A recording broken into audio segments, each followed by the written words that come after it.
Radek Sikorski, a longtime participant here in Brussels Forum, very actively involved in past forums in various ways on various sessions. This year, as I mentioned earlier, we're especially pleased that the Ministry of Foreign Affairs of Poland is part of our support for the Brussels Forum, and we're especially pleased to have the Minister here to frame this final session for this afternoon. So with that, I'm going to turn it over to Radek Sikorski. Minister?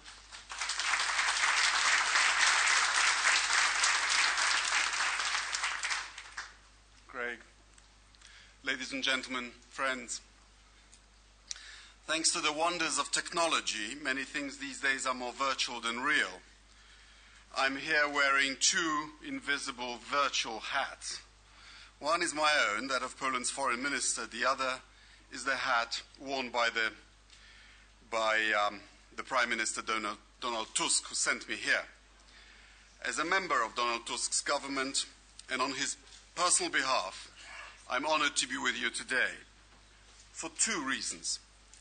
First is that in July, Poland takes on the 6 months presidency of the Council of the European Union. Many countries are very familiar with running an EU presidency. Maybe for them it's even a chore. For Poland, it's absolutely not that. It symbolizes the fact that in the mere 1,000 or so weeks since Poland had its first free elections after the end of communism, we have joined the modern European family and shown ourselves fit and ready to shoulder the responsibility for modern European leadership. Second, it's a pleasure to be here at the invitation of the German Marshall Fund. The original Marshall Fund was a visionary and magnanimous American initiative led by George Marshall, a soldier who saw for himself Europeans slaughtering each other in France in the First World War, a soldier who rose to become Chief of Staff of the US Army and then Secretary of State. George Marshall knew that the United States should make strategic investments in Europe for a better shared future. His wisdom mobilized generous US support, which helped much of Europe stand tall again. 25 years later, at Harvard University on June 5, 1972, Germany's Chancellor Willy Brandt announced the creation of the German Marshall Fund, an expression of European and German gratitude. His words on that day ring true today. The Marshall Plan was productive proof that America needs a self-confident Europe capable of forming a common political will. Nearly 40 years later, that project is still a work in progress, but huge steps have been taken. Above all, Europe is no longer a continent divided. Poland's EU presidency shows that the return on that far-sighted US investment has been truly colossal. I hope you all know the famous Solidarity logo created in 1980 by a young Polish artist, Jerzy Janiszewski, which shows the name Solidarity formed like people marching in a demonstration. It became a global design icon of freedom and unity. The US Marshall Fund was a towering example of the force of sustained, purposeful, responsible solidarity. People say that we Poles take this idea of solidarity very seriously, and they are right. We plan to use our EU presidency to do what we can to mobilize Europe in that very sense. Our presidency comes just as the pace of international events is accelerating. Across the Middle East, millions of people are demanding a voice in their own destiny and finding new options for networked protest and organization. Over 1 million Egyptians have joined Facebook in January alone. And in January and February, 450,000 Saudi citizens have joined. These are societies on the move, redefining themselves, gaining new voice, new courage, new determination, losing fear. They may not yet know what they want, but they know what they don't want. Oppressive, incompetent, frequently vicious stagnation. How are we in Europe responding to that? Not too well, I'm afraid. The Libya crisis shows once again just how hard it is to mobilize common European positions. This is partly down to the way the EU institutions work. We face the old problems of, for example, selecting an operational command. We are scrambling around, creating new planning and command structures, while a mission involving some, but not all, EU member states unfolds. Even if we eventually do settle on a command center in Brussels, it must be strengthened. Currently, it is just 8 people, and you can't run a serious operation with that. We find ourselves debating whether the flagship capabilities of CSDP, battle groups, are even ready to be deployed. One of the most significant weaknesses exposed by the Libyan crisis, and let's face it, we could see new crises flaring up across the region, is the poor common threat assessment and the lack of hard-nosed joint planning for crisis response. The crisis in Libya forces us to confront dangerous weaknesses in the EU common security and defense policy. Poland will do what it can during our presidency to identify and lead reforms in this area. However, even if all these capabilities were beautifully designed, well-oiled and poised for action, Europe would still need to act in a united way. Having a High Representative for Foreign Affairs and Security Policy is an important new institutional move. But if EU member states flatly disagree on what the best policy is when things get difficult and dangerous, no shared institutional arrangements or the fine team that Catherine Ashton is putting together will get us good results. Poland is not taking part in the current military action in Libya. However, we do believe in firm, united EU policies and strong EU military and civilian capabilities.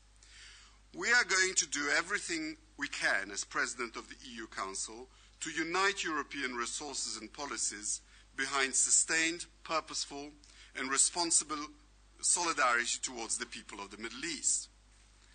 Earlier this month in Washington, at the Atlantic Council, I delivered the second lecture in honor of Bronisław Geremek, my predecessor. I said that Poland is ready to lead Europe as an active partner for the United States in exporting the technology of democracy, wherever it is needed and welcomed. This idea, I think, can drive Europe's response to the dramatic events across the Middle East. One example is Poland's proposal to create a new European Endowment for Democracy, supporting democratization and training future policy leaders. It's not enough for countries suddenly to win their freedom. They need help to get ready for freedom. They need to learn fast from Poland and other countries which have made this journey how to pace themselves, how to avoid basic mistakes, how to sequence key reforms, how to keep national discipline on the long and difficult way ahead. Perhaps above all, how to tackle the very hardest transition issue, reconciliation. Reconciliation is the moral heart of modern Europe's solidarity. Reconciliation allows a society to stop looking back in hatred and mistrust and look to the future instead. It's easy enough to say in broad terms what needs to be done. Exactly what will that involve in practice across the Middle East? No one knows. The situation is still fluid and confused. However, we do know that having important new business does not mean giving upon important old unfinished business. Europe has a large pile of unfinished business. In Belarus, people are arrested for peacefully celebrating the Day of Freedom, which is exactly today, an anniversary of Independence Declaration in 1918. Presidential candidates are beaten and kidnapped. Their staff are tortured and asked to spy on the opposition. EU neighbourhood policies, we feel, need to look to both East and South. We expect the European Commission's spring proposals to make that clear. The problems in Belarus, in Transnistria, Nagorno-Karabakh have not gone away just because media attention is focused on North Africa and the tragic earthquake problems in Japan. If anything, the pace of events to the south should compel Europe to move all the faster to get its own Eastern house in order, in all respects. Division and dithering are luxuries we just cannot afford. We intend to push hard to conclude the association agreement talks with Ukraine during the Polish presidency. Poland will want to lead the EU in closer engagement with Russia. Many ENP issues to the East and South alike will benefit from frank but constructive dialogue with Moscow. More generally, a reformed European neighbourhood policy should reward real progress. We want more for more. The faster the reforms, the greater the openness to European processes in the countries concerned. The faster the European Union should respond. Countries that respect EU values and do the hard work needed to embed them should get priority in their political and economic relations with the EU. That needs to be reflected in practice, not just in paper declarations. Mobility financing and other measures which help success breed success. We want the Eastern Partnership to be more effective. We'll organize an Eastern Partnership Summit in Warsaw in the autumn to push this along. The enlargement agenda is more unfinished business. Enlargement is the right and wise thing to do, and it shows our own confidence in the European project itself. We want to see Croatia's accession negotiations finalized and negotiations with Turkey continued. Finally, a word on the EU's favorite subject, money. Our presidency will help open the negotiations on the post-2013 financial framework. We plan to create a credible, bold, and disciplined offer for the EU as a whole. Yes, this is not the best time to press for an ambitious new budget, but this makes it all the more important for EU member states to be flexible and creative. Cohesion policy is all about implementing Europe 2020 strategy goals. The days go by, and 31st of September 2019 is not so far away.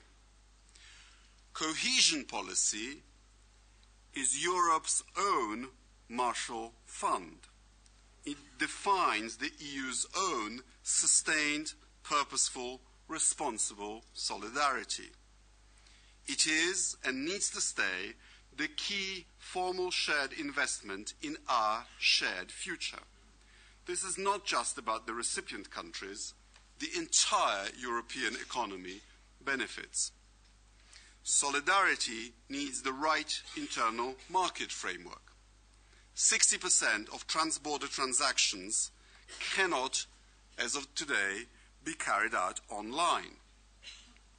By removing these footling barriers and opening up a common digital market, Europe would give innovative policy leadership and mobilize its own talent and energy. perhaps giving us an extra 4% of GDP by 2020. We'll be pushing to enhance links between universities and research centers across Europe to get the best out of Europe's intellectual potential there too. Looking outward, Poland will support efforts to conclude the WTO Doha round negotiations. We want to get the growth we need to manage the troubles across the Eurozone and in non-Eurozone Europe alike without more trade liberalization. In 1947, when the Marshall Plan was launched, Poland was already clasped in Stalin's iron grip. Poles who had fought for freedom were being persecuted or murdered. 2 decades after the Cold War finally ended, many countries are still trapped in Cold War thinking. Libya, Egypt, Tunisia, Yemen, Syria, Belarus, North Korea, and Cuba. These countries and more need solidarity, that generous investment in a shared democratic future which the Marshall Plan gave Europe. Getting all this right on the EU's own borders to the east and south, while delivering the continuing solidarity of mutual investment within the European Union too, that, we believe, is the way to go. Poland was not allowed to take part in the Marshall Plan. Poland can never get back the lost wealth which we would have enjoyed as part of that magnificent program. But we are pressing ahead using all the opportunities which EU membership has given us. We are poised to take our proud place at the head of the European family. We are ready to tackle internal and external challenges facing the European Union, with the courage and determination that Jerzy Janiszewski's Solidarity banner so powerfully represents. Thank you for your attention.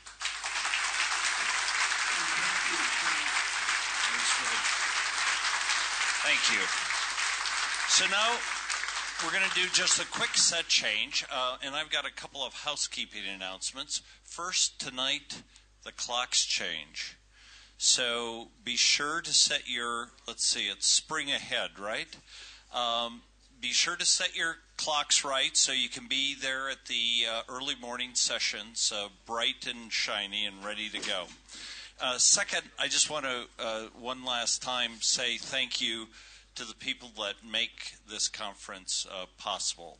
The government of Belgium and Daimler, our long-standing major partners, the European Union delegation to the United States, BNP Paribas Fortis, who have been so helpful to us for many years, and then our new partners this year, Deloitte, BP, and the Ministry of Foreign Affairs of Poland. And now we're ready to talk about Europe's future, and we've asked Anton LaGuardia of The Economist to moderate this session. Anton?